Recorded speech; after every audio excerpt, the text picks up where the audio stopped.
If your English introduction sounds like this, people will pretend their phone is ringing just to escape you. Hello, my name is Vincent. Yeah, that one. Gosh, don't do that. Okay, Kathy, I'm ready. Here's my introduction. I practiced this all night. Ooh, exciting. Let's hear it. Hello, my name is Vincent. I am from Canada. I am 28 years. Thank you. Wow. What? That's exactly how they taught me in school. Vincent, that was the most boring introduction I have ever heard. And I once attended a 4-hour seminar on tax law for fun. It wasn't fun. But I said my name, and my age, and my favorite food. That's what you're supposed to do, right? You sounded like a robot. Like if robots had to go on robot dating apps. Beep, boop, I enjoy pizza. Beep, boop, please swipe right. Beep, boop.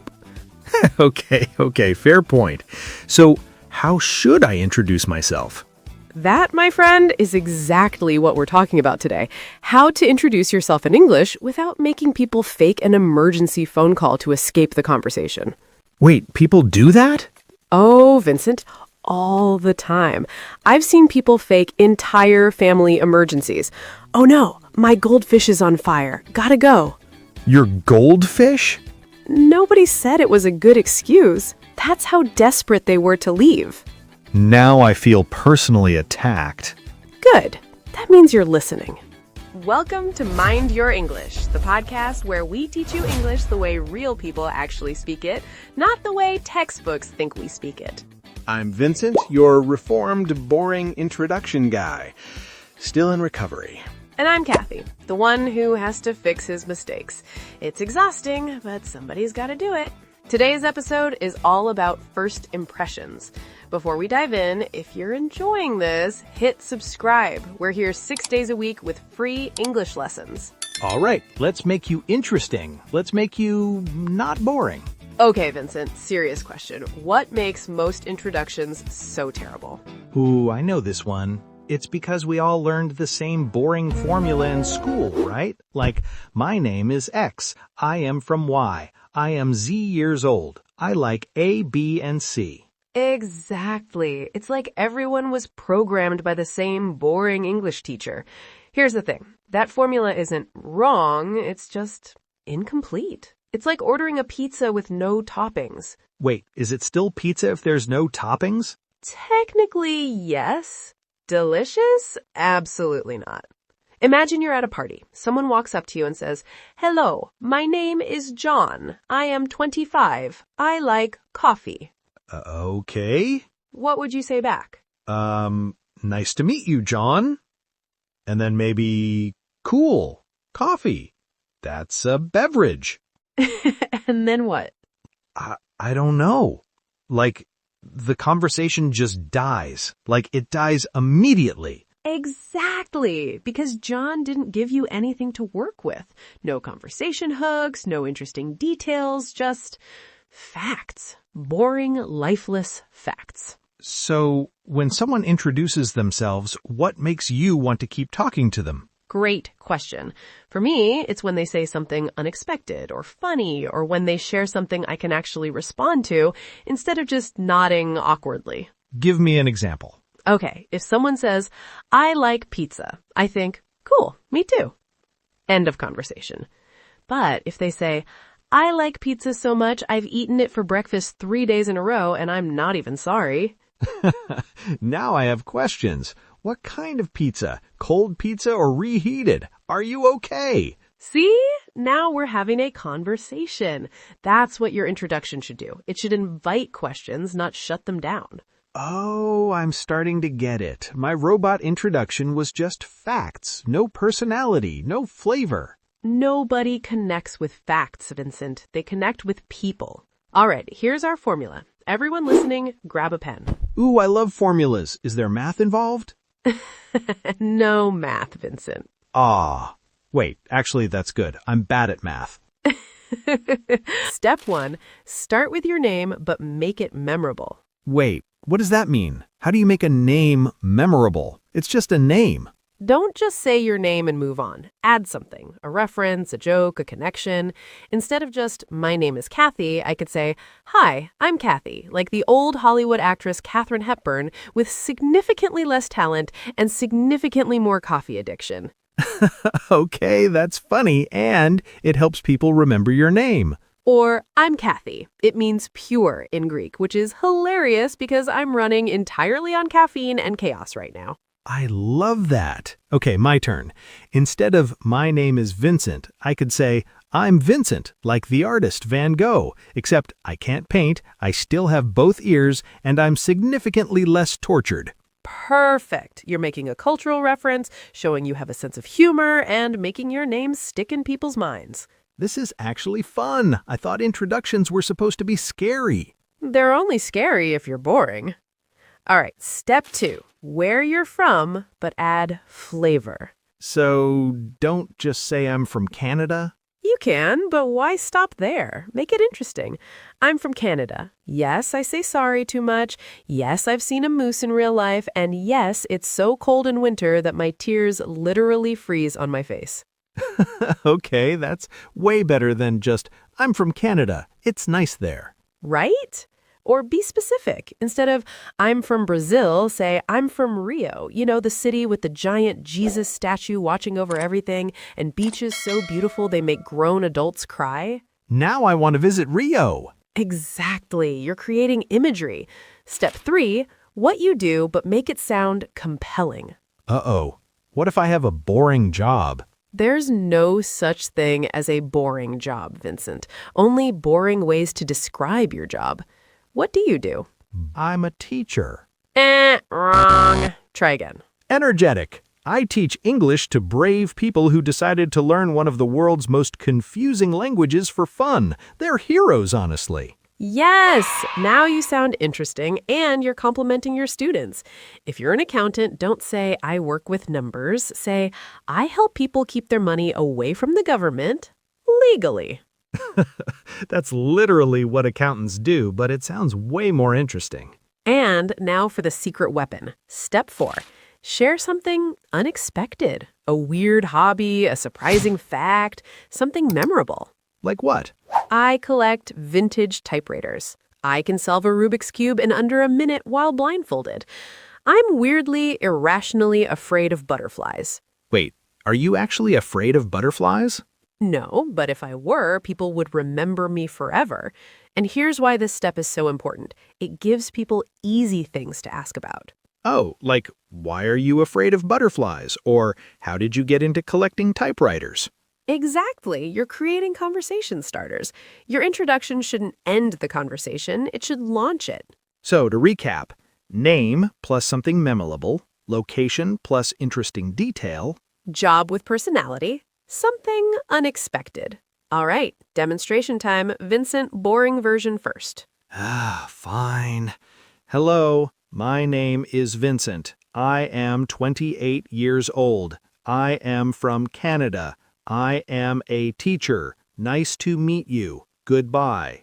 Did you feel that? The life force draining from your body? You gave me all the information, but you didn't make me want to know more. Fair point. Now do it again with our formula. Hey there, I'm Vincent, like Van Gogh, the artist, except I can't paint, I still have both my ears, and I'm way less depressed about it. Good start. I'm from Canada, which means I apologize even when other people bump into me. It's basically a disease at this point. Someone steps on my foot, I say sorry. It's embarrassing, honestly. I love this. I teach English to absolute legends because learning a new language takes real courage, and my students are basically superheroes without the capes, although some of them do wear capes. I don't ask questions.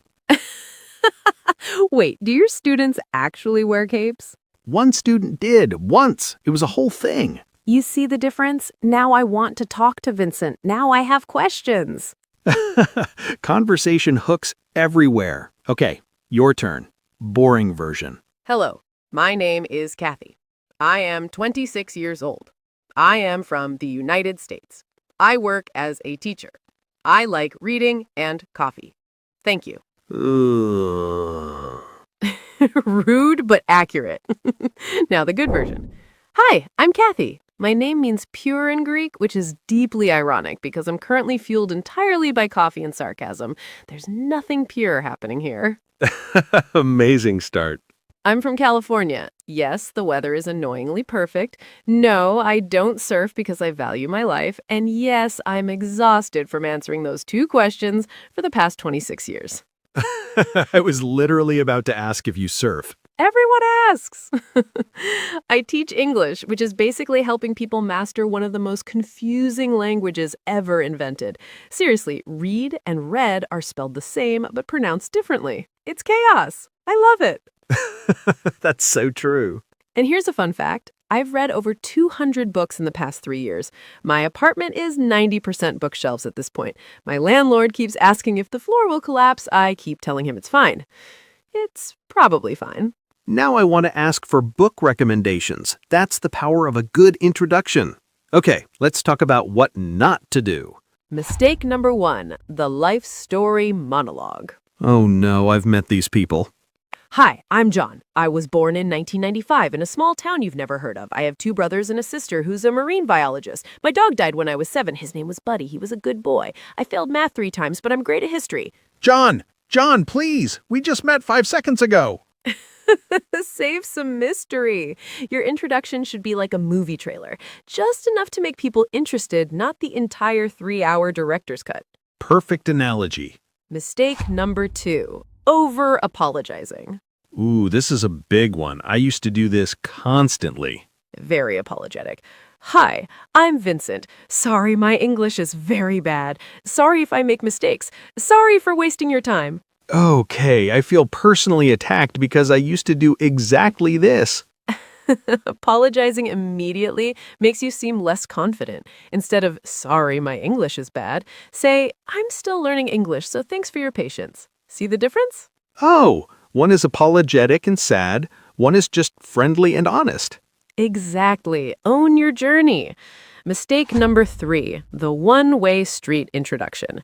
Someone introduces themselves and then just stops. Doesn't ask anything back. It's like, hi, I'm Vincent. I'm from Canada. I teach English. Okay, cool. Bye. Where are you going? We were having a moment. Exactly. After you introduce yourself, you have to show interest in the other person. Ask questions. So, what do you do? Where are you from? Anything. Because conversation is a dialogue, not a monologue. All right, practice time. Different situations, different approaches. Scenario 1. You're at a party. Kathy, how would you introduce yourself? Casual and fun. Hey, I'm Kathy. I literally just got here like 2 minutes ago. Please tell me the food is good because I skipped lunch and I'm approximately 5 minutes away from eating the decorations. Perfect. It's casual, relatable, funny, and gives the other person something easy to respond to. Scenario 2. First day of class. Your turn. Friendly but slightly nervous. Hi everyone, I'm Vincent. I'm super excited for this class, but also mildly terrified because I'm terrible at history. If you see me panicking during exams, that's totally normal. Don't call an ambulance. Self-depreciating but funny. People immediately relate. Scenario 3. Job interview. This one's tricky, more formal, but you still want personality. Confident professional. Good morning. My name is Kathy Chen. I've been working in education for 5 years, and I genuinely love helping people discover that learning can actually be fun. Outside of work, I'm an avid reader. I think good storytelling in books teaches you a lot about good communication in general. You connected your hobby to your job. That shows passion. You want to seem professional, but not like a robot. Scenario 4. First date. Oh boy.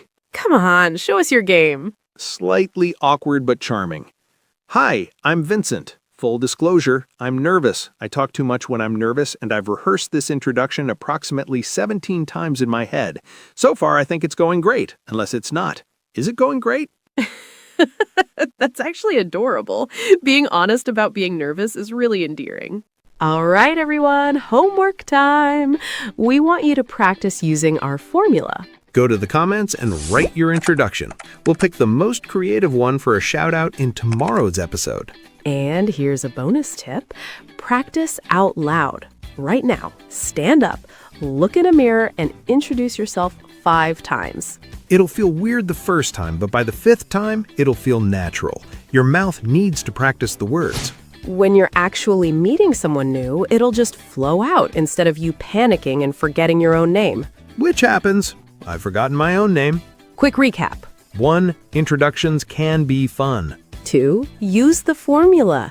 Name, location, job, something unexpected. 3. Give people conversation hooks, not just facts. 4. Avoid common mistakes. No oversharing, over-apologizing, or one-sided conversations. 5. Practice out loud.